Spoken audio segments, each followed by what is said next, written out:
गथ'निफ्राय साबायखर थाबाय दिनै क'क्राझार जिल्ला ब्रह्म धर्म आफादनि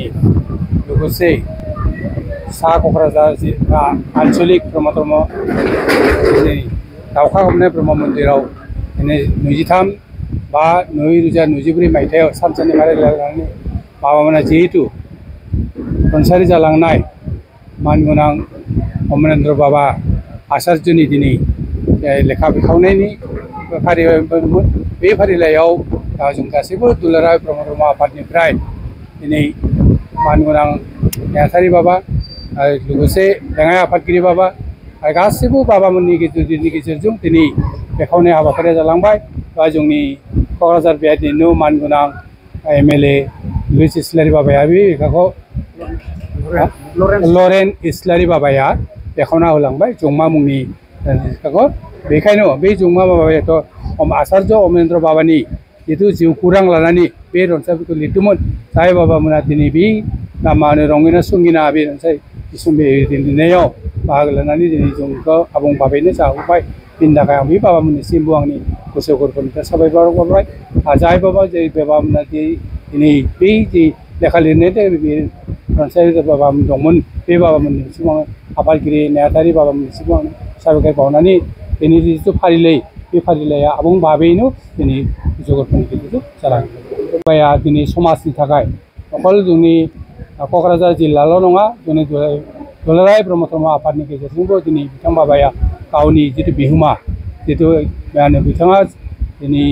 मा बुंदों देबरगाव गोजौसिन साख्रि मावदोंब्लाबो बिथाङा दिनै बै खामानिफोरखौ मावजोबनायनि उनाव जोंनि दुलाराय ब्रह्म धर्म आफादनि धर्म फोसावनाय आफादाव खामानि मावलांदोंमोन आरो बाबाया मेहेर गोनां गावनि मा होनो धर्म शास्त्रनि गेजेरजों बाबाया दिनै गुबुन गुबुन हारिनि फोसावनायनि गेजेरजों बाबामोनखौ सोलोंसा हिसाबै दिक्षा होनानै बे बाबानि धर्म फोसावनायाव बाबाया बिहोमा होलांदोंमोन। गोजोनथाव खौरां नोंथांमोननि थाखाय लानानै फैदों MRM मेम'रियेल हस्पिटालाव गोबां बेमार फाहामथाय होनायनि खाबु।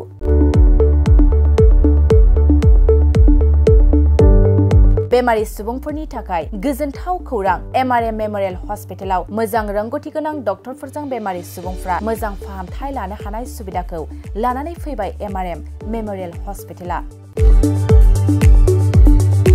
क'क्राझार सहरनि पुलिस पइन्ट आरो अमश्री हटेलनि साखाथियाव थानाय बयजोंबो मिथिसार जानाय MRM मेम'रियेल हस्पिटाला गोबां फेसिलिटिस खाबुफोर फोसावदों। MRM मेम'रियेल हस्पिटालनि फेसिलिटिफ्रानो जाबाय critical care, medicine, emergency medicine, pediatrician, pathologist, general medicine, diabetologist, OBS and gynae, cardiology, general surgeon, neurosurgery, advance laparoscopic ENT surgery department, ophthalmologist, surgical, gastroenterologist, neuropsychiatry, onco surgery department, dermatologist, orthopaedics, residential medical officer, inter facility unit, physiotherapy, radiologist, histopathological department, urologist, emergency department, CT scan, x-ray, pathology department, vaccinator department आरो MRM memorial हस्पिटालाव 24 घन्टा जेब्लाबो खुलाय थागोन। लांलाय लाबोलायनि एम्बुलेन्सनि सुबिदायाबो 24 घन्टा थागोन। गोबां मिथिनो थाखाय नैबे 9854081948 93655020048